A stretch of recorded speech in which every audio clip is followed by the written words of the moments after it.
Hey, vinyl community, Curtis Young here with Young LP Lovers. Coming on tonight to talk about 3 reasons why I love this hobby, collecting vinyl records. I've got 3 recent pickups to show you today that kind of fit this theme, right? Most of my collecting has been focused on kind of discovering or rediscovering new to me music.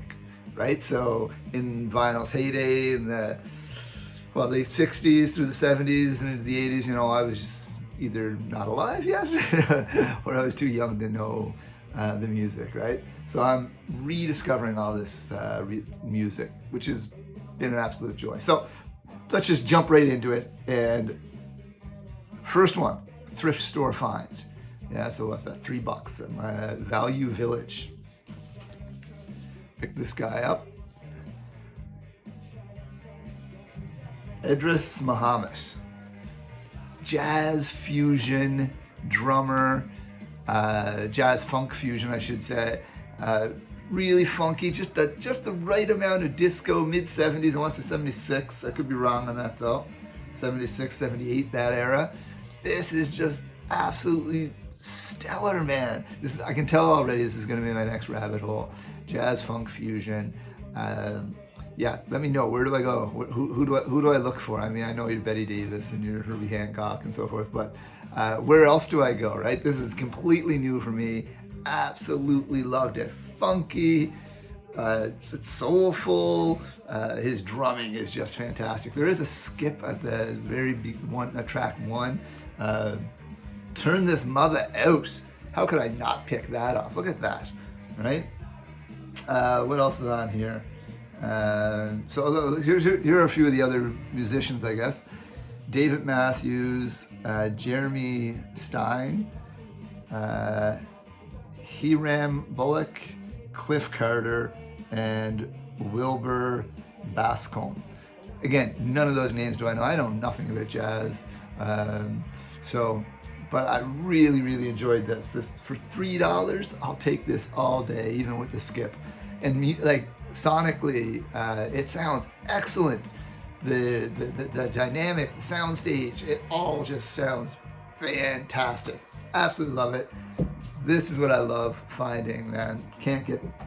Same day, same thrift store. I pick up this one.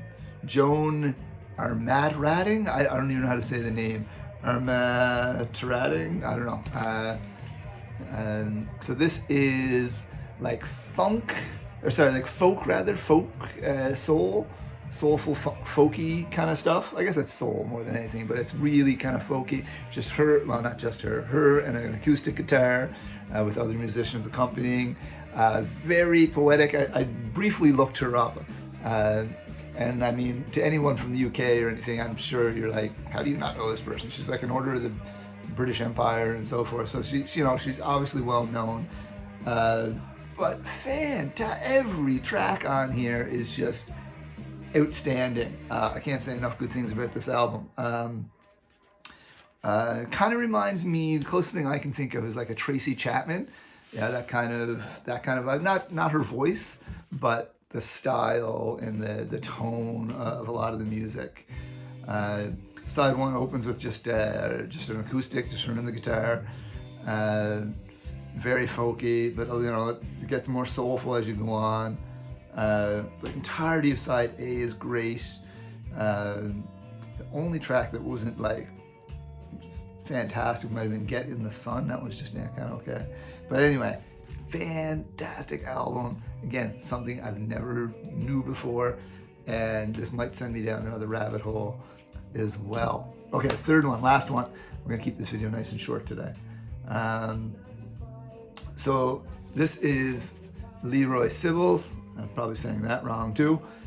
Now, it's an 81 release. Now, I picked this one up from my local record store for relatively cheap after I picked this one up in the cheap bin for $4, but it was a little scratched up. So, but I really liked it. And someone commented on that video. Big shout out to Doug over at Fat City Vinyl. Said, hey, if you like that, go check out this. And sure enough, they had this in the store as well. And yeah, this is just it's rootsy, it's soulful. So Leroy Sibble was with the Heptones, Jamaican kind of vocal harmony group in the sort of the rocksteady era.